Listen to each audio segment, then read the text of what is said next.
Good morning and welcome to Rising. We have a great show for you today. Amber, how are you doing? I'm doing well. It's good to be back with you. It's been a minute. I know. Are you in like holiday cheer or is it kind of I'm like getting there? There's Yeah. so much news happening that it feels like it's like I know. overriding the Friday holiday. was crazy. It was like Friday morning, nothing happened, and then all of a sudden around 2 p.m., everything started dropping. We had like multiple congressional retirements.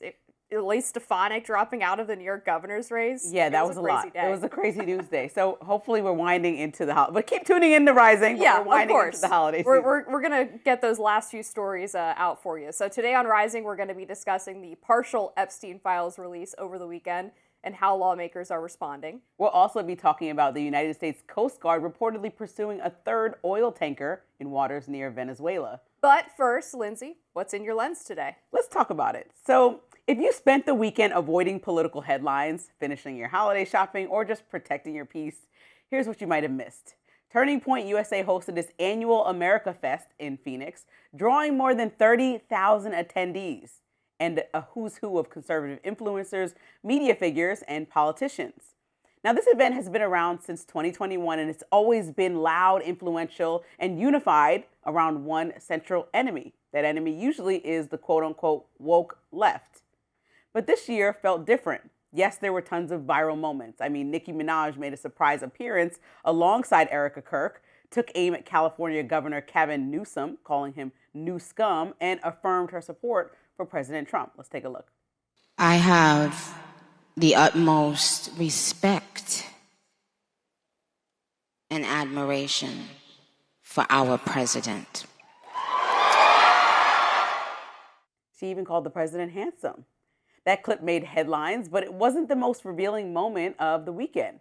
What stood out wasn't who conservatives were attacking across the aisle, it was who they were attacking on their own stage. For the first time, AmericaFest wasn't defined by a common foe. Instead, it became a public airing of sorts of grievances within the conservative movement itself. Some of the most powerful voices on the right spent their time accusing each other of being things like frauds, grifters, and worse.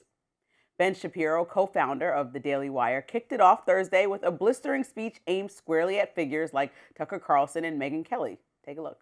The conservative movement is also in danger from charlatans who claim to speak in the name of principle, but actually traffic in conspiracism and dishonesty, who offer nothing but bile and despair, who seek to undermine fundamental principles of conservatism by championing enervation and grievance. These people are frauds, and they are grifters, and they do not deserve your time. Less than an hour later, Tucker Carlson took the same stage, dismissed Shapiro's remarks, and told the crowd he watched the speech and, quote, laughed.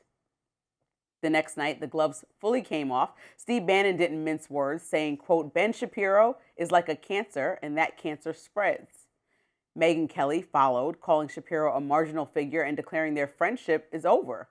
She said, quote, I resent that he thinks he's in a position to decide who must say what to whom and when.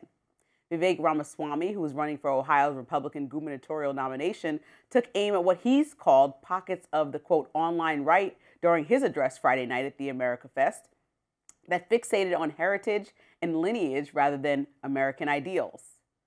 This wasn't ideological debate. This was an open power struggle over who gets to define the movement and who gets pushed out. Even the leadership acknowledged the cracks. In her opening remarks, Erika Kirk, Charlie Kirk's widow and Turning Point's new leader, warned of growing fractures inside the party and reflected on the aftermath of her husband's assassination. He was assassinated. We saw infighting. We've seen fractures. We've seen bridges being burned that shouldn't be burnt.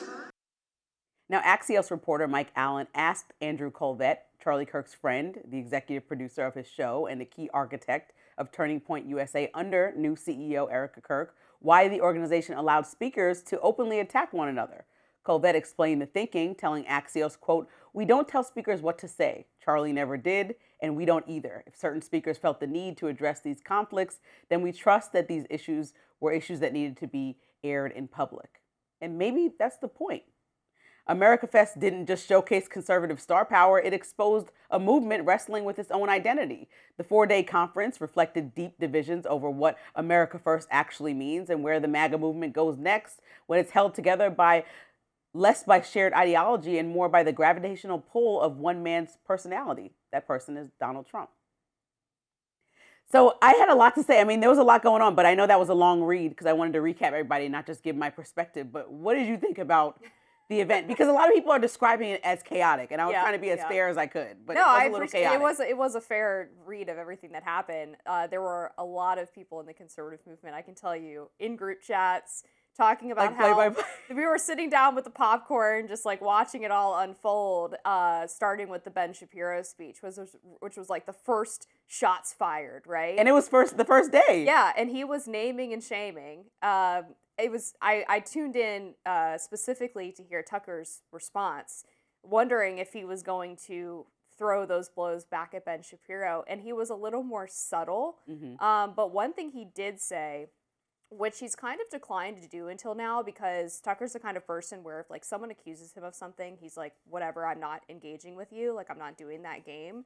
But he gave this forceful condemnation of anti-Semitism, and he got into what he believes is the sort of backbone of conservative principles coming from Christian morality. So he talked about, you know, I'm not anti-Semitic because Ben Shapiro says I have to be, or because of the current political times. I'm not anti-Semitic because my Christian values tell me that every human is created equal. And what he found so objectionable about Ben Shapiro sort of trying to gatekeep speech is that the reason why free speech matters is because human beings aren't slaves. You don't get to tell other people what to do, what to think, and what they can say. And so it was kind of getting at the heart of the issue without expressly calling out Ben Shapiro by name or even insulting him personally. So it's kind of a smart way to springboard those accusations into a broader discussion of what conservative principles are and what they mean and where they come from. So I think it wasn't as bad maybe as it seemed on the surface, the infighting on stage. But then the next day you had Steve Bannon and Megyn Kelly and things got messy again. So when I think about the audience, $30,000 people is not a small thing. Right. So when you have the audience that obviously wants to come hear a variety of speakers, where does the audience mostly land? Like when you're looking at MAGA and what's happening in the party, like people are not, I don't think, over-reporting the fractures. And mind you, there's plenty in the Democratic Party, but I can't say they're over-reporting watching what happened with Marjorie Taylor Greene and the conflict between whether we should continue to support Israel in the way that we do. Yeah. There's so much happening. So like, where does the 30,000 stand? Turning Point has the hearts, ears, and minds of millions of young people. Where are young people feeling? That's what the organization was targeting about all these leaders that spoke. Yeah, and that was what was so interesting watching these different speeches is you heard cheers for everybody, right? Even people who were on different sides of this sort of ideological battle over things like Israel and what America first means. And so it wasn't super clear who won.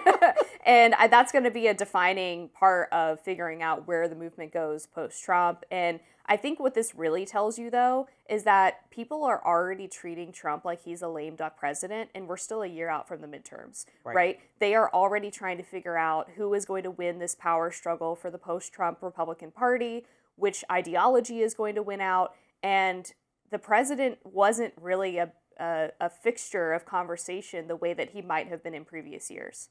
Yeah, in previous years, he literally was on the stage, right? And so it was a big deal. That's the biggest thing, and I know we'll keep talking about this, but what does the party look like? And we're going to talk about J.D. Vance after President Trump, but like nobody really can say that. We have so much time between now and the next presidential election, and I know it goes by quick, but between the waning support that we're seeing with the poll numbers for President Trump and just the overall ideological divides that are happening within the party, like it kind of seems to me like it's more up for grabs than people thought maybe even a few months ago. I think so too. This is the kind of thing you'd normally see in the final 6 months of the presidency. We're only a year in. We got a lot to talk about. Next on Rising, the Department of Justice released hundreds of thousands of documents on Friday that are part of the Epstein files. But since then, at least 16 files have disappeared from the DOJ website. We'll be right back with much more on that.